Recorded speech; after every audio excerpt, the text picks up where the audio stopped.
In today's video, we're going to talk about structuring, and I'm going to show you how I turn this loop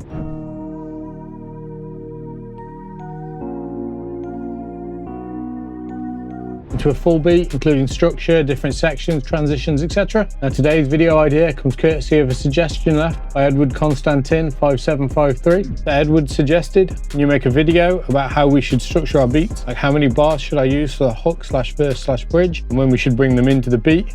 Thank you. So no worries, I got you.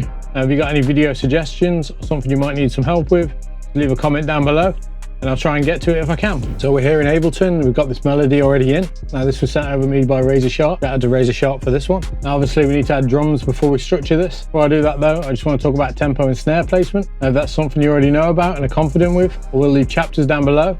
So if you just want to see me build the beat, feel free to skip forward to that. However, if you're not too sure, then this is for you. The usual kind of hip hop rap type tempo, which is usually about between 80, maybe up to 110 on the faster side.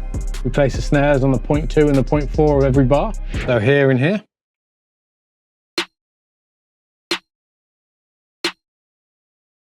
However, when you're seeing people creating beats at 140, 150, 160 BPM, a lot of the trap beats, a lot of the drill beats, we're actually working in double time. So for those beats, we tend to place a snare here. Obviously, because it's on 0.3 of each bar, there's longer between the snare hits. There's only half as many. Any beats at 160 are really 80 BPM. Any beats at 180 are really 90 BPM, etc, etc. Now this can make a big difference when you're structuring your beats. Obviously every track's different, but usually in hip hop and rap, we have 16 bar verses, 8 bar choruses. However, if you're working at double time, you can just double that. So 32 bar verse, 16 bars for your chorus, etc, etc. Now that we've covered all that, let's get into it and make a beat. Now, I know this sample was made at 145 BPM, so I've just set it to that and we'll take a quick listen. Got some nice keys in here, some bells, nice little violin texture there as well.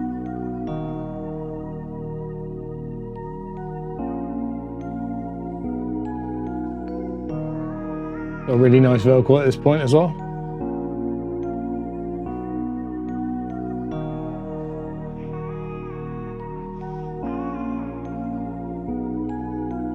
Now, as Razor's got his tag here, I'm just going to assume that this first part here was meant as an intro. So I'm mainly going to be working with this part here. I'm just going to double that over. We'll just concentrate on it here. Now the sample here is feeling a bit slow for the type of beat I want to make. So I'm just going to raise it up, 174 maybe.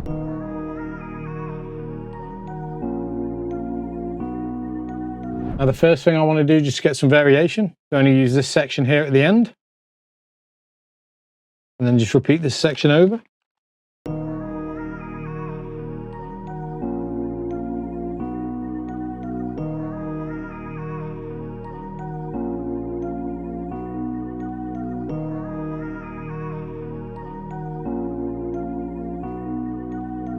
Just give us a switch up with the vocals here, just to lead out of the chorus. Next, I'm just going to pull out this respace from the chorus, as I know I want to add an 808 just to give a bit more energy. This here is the channel with the tag on, so I can just remove all this. Next, I just want to grab all these, and I just want to change the pitch. I think I'm going to go up 2 semitones. Obviously, I need to make sure that I do that on all of these as well.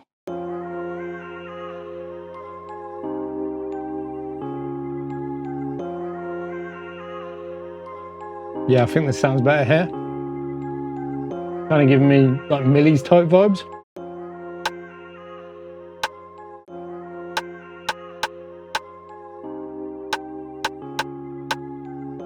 Now I want to layer this rim with a snare, but we're just going to put these here and here, so it has the rim shot hits in between.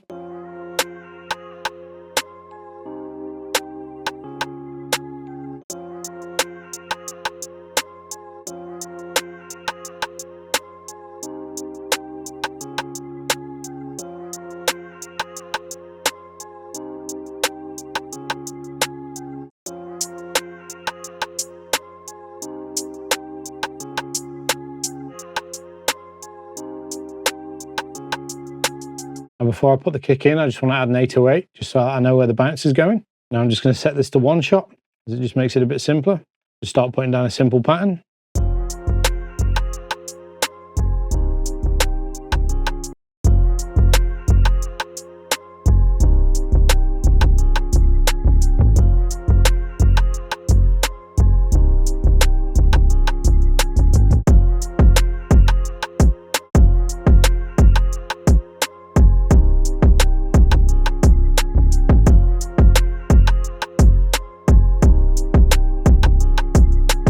Let's spice it up a little bit with some hi-hat rolls.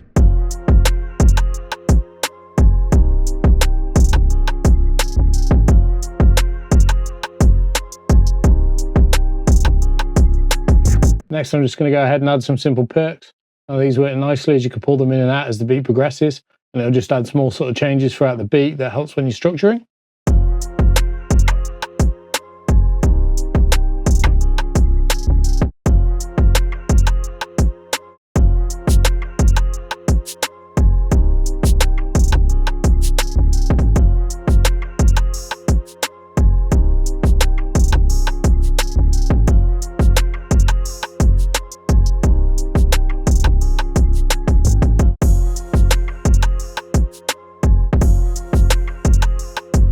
And next, just to add some variation just for the chorus, I like to add an extra melodic element. This will be something not too prominent, more in the background, just to some extra energy for the chorus.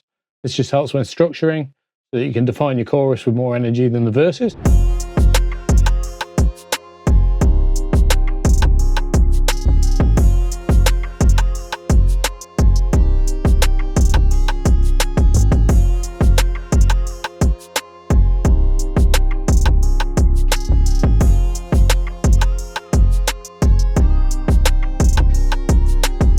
Now that we've got that in, we can start looking at the structure. Now, just for organization, before I structure it, I always like to make sure I go through and name all the tracks. Once I've got everything named, I like to come into my drum rack where I put my drums down, just right click and hit extract chains. What this will do is just bring it onto its own channel in the mixer. It just makes it far easier to cut them, move them around, etc. when structuring. Once they're all extracted, I like to just highlight all of my drums, right click and hit group tracks. This will just put it into a group that you can collapse. Makes it a little bit easier for organization. And I like to make that orange. I don't know why, it's just a thing I do. My drums are always in orange. And I always click assign track color to group tracks and clips. I like to put my drums at the top. Then I like to put my basses. In this case, I've got an 808 and a re-space. Then I usually have the main part of the melody, which in this case is keys, bell, the violin texture, the vocal. Then I'll put the electric guitar that's just for the chorus.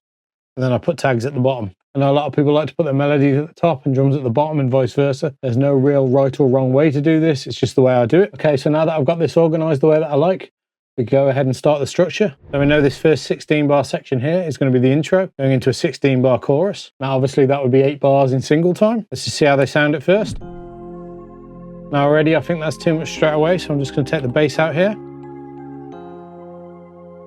I'll take the violin out as well into the second bit.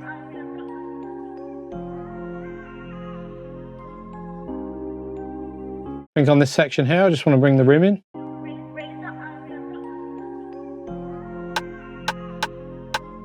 Let's put a filter on this rim just for the intro, so I'm just going to take out the high end. Give it that almost underwater type effect. Now obviously we don't want that in the main beat, so we're just going to automate that on and off. If I press A, that'll bring up automation lanes. Now on this rim, we can just select device on. We should just make sure that we turn it off into the beat, so when the beat drops, it comes off. Now let's see how that sounds.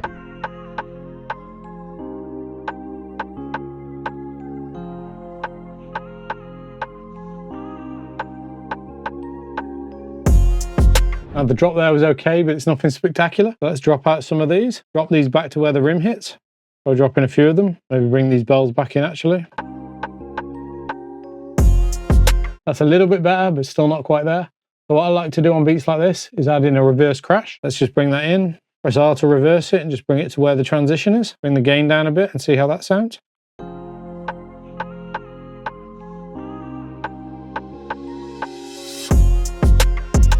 That's much better, but if we duplicate that over, reverse this one back to regular, just have it hitting as a crash, that'll have much more impact now.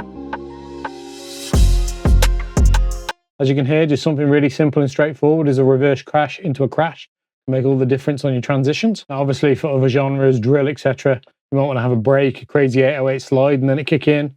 You might want to have some repeats of a kick drum. Now on these kind of emotional type beats, I don't want the transitions to be too crazy. I like to just keep them really minimal so it doesn't distract too much from the feeling of the track. Another nice way to do the transitions is just see where your last rim or your last snare hits.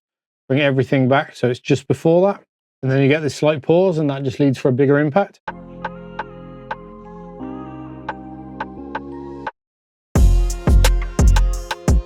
I actually really like the way that sounds, but I think that might be better used elsewhere. So for this intro section, we're just going to have these in. And then we'll use that idea at the end of the chorus just to carry us into the verse. If we bring all these back here, And if we just copy all this over for the verse. Now, personally, I like it to break down a lot when it comes out of the chorus and just remove the energy. I know I'm just going to take these kick drums out, take the hats out for the time being, take all the perks out. The electric guitar we don't want at all. Take this 808 out as well.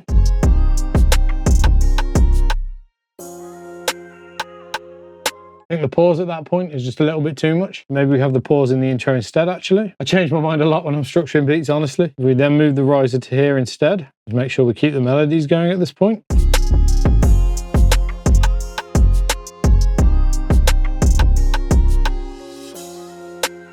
As you can hear, the energy coming out there just feels a lot more smoother than when we had the pause. Now, I like to bring a lot of the perks out usually. So let's bring those out and the shaker out. Keep the open hat in, keep the hi-hat rolls in. Take the second hi-hat out, remove these 808s for the time being as well.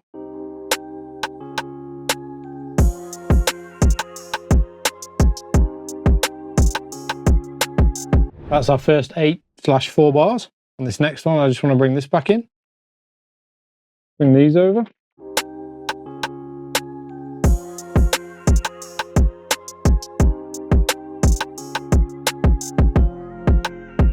Keep the hi-hats going as well. So what you're trying to do is drop out the momentum after the chorus, build it back up throughout the verse. Sometimes I like to break it down before the chorus as well, just so we get more impact. Make sure we get the snare across.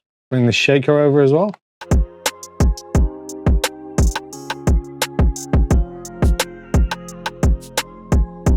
Bring this violin over. But for this section here, I just want to add a small amount of variation, so I'm going to take the bell out. And we're just going to go in and add a small pause to something. Maybe take the rim and the snare out at first.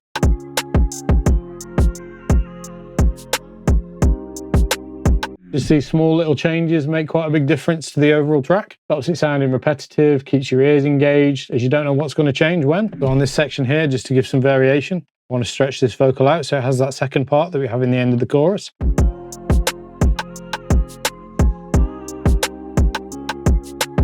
That's half our verse done now. On this next section, let's switch some things up. I'm just going to copy this back over again. Maybe just take this first hit of the kick out. On this second section here, where we're going back into the chorus, I'm just going to take this bell out completely and the violin texture. This part here, we'll bring the 808 back in, but we'll drop it back out here. I think here, we'll keep the second hat in, keep this percussion in, but we'll take this shaker out. Keep the open hat in as well. Hear how that sounds? Keep the rolls in, take them out here. Because of that 808 coming back in, I actually want the kick in instead. So let's just take out some of the hi-hat instead. Maybe a bar of hi-hats.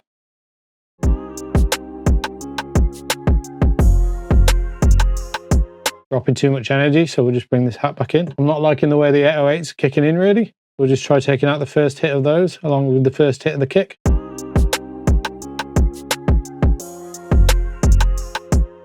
Maybe just a few more. Try bringing it in from here.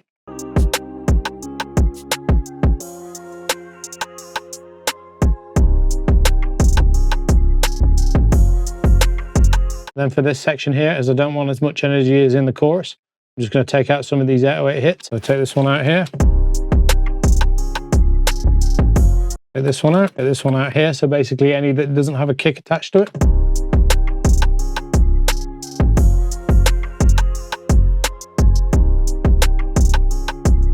And as that comes into this next section here, I just want to break it down. So we'll bring this bass back in. We're going to take the hi-hats out completely. These hats out as well. We'll take the shaker out. I'm just going to leave the open hats in for the start here. Take this percussion out too. Take the kick out as well. Break it down completely before the chorus section. And then if we do the same thing that we do on the intro, as we know that works, just bring all these back.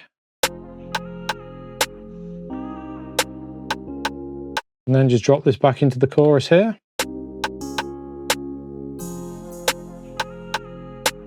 Maybe have this riser as well though. Now sometimes I drop in a bridge before the chorus, and if I do that in single time, it tends to be 4 or 8 bars long. Obviously you double that in double time. However, for this beat, I'm not going to do that. Sometimes I like to put the bridge in after the chorus, and it just really depends on the track and if I want that. And now we've just got an 8/16 bar intro section. Same size here on the chorus, and then the verse here is double the length of the chorus. Back into the hook. Now you can label these up here. You can add a locator and just type intro. And here we could right click at the top, add locator, type chorus. Now I don't tend to use these locators, but they are a nice feature if you like to stay organized. One nice tip for them is you can double click them and it'll just play from there. Now what we could do just to spice this up is bring that EQ back in. If we hit A, just to go back to the automation, as we can see we have the EQ on here. On this section here where it breaks down, we can bring them back on. So that sounds pretty cool now, but I think we can make this slightly better. So if we take this EQ that we have here on the rim, put that onto this snare as well, we can then make sure the EQ comes on the same time as the rim.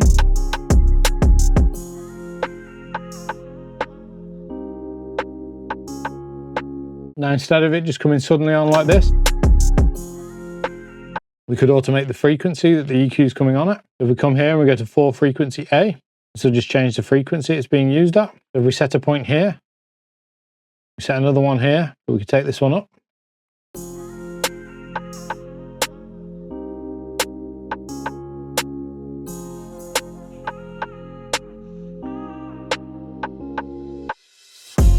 You can do the same on this rim as well. So if we set a band here, bring a second one and just pull it in like this.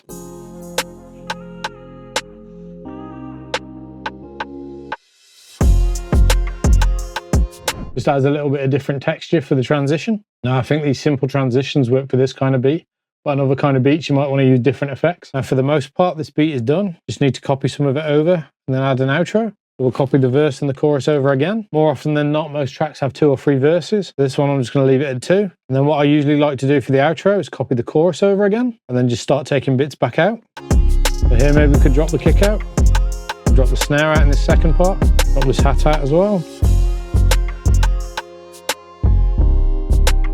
Drop the shaker out, keep the open hat in this first part and bring it out the second part. Definitely take out these 808s. Maybe drop this electric guitar out of the second half. Actually, I think maybe keep that in. Drop the violin out though. Drop the bells out in the second half.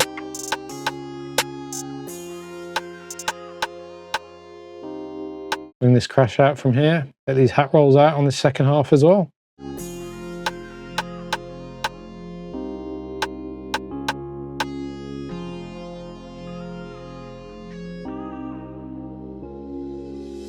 I actually like the way this ends here, but sometimes if it ends a bit too sudden, I might like to take just a small section of the main part, maybe just leave that over for the last note or the last chord.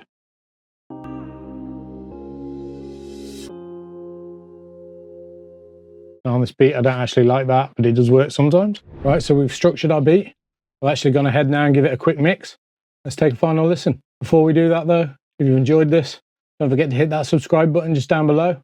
Maybe give it a like, or if there's any topics you want to see in a video, drop a comment down below. Right, let's have a listen.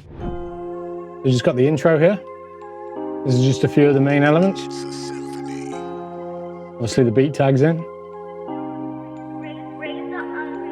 Bring a few more in here. Got the EQ on the rim. Leads up to this pause here. And just the impact with the kick coming in. Obviously everything in for the chorus, including the electric guitar, just adding some extra energy.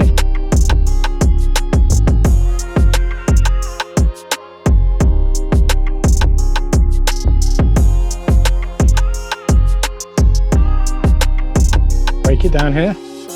Take all the energy out for the verse. Bring some back in. So the idea is we're building up energy throughout the verse. Small little changes here and there on the transition sections.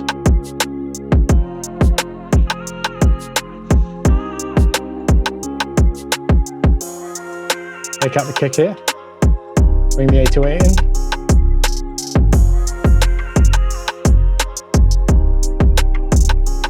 And then just break it down before our main section.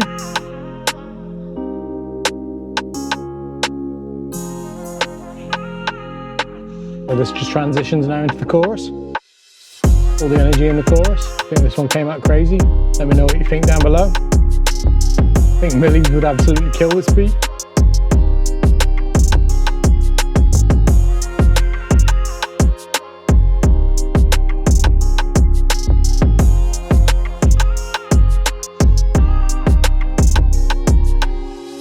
So if you've enjoyed that and you want to see me cook up some boom bap, maybe click up here. If you want to see me make some drill, click up this way. Till next time, I've been SK. Peace.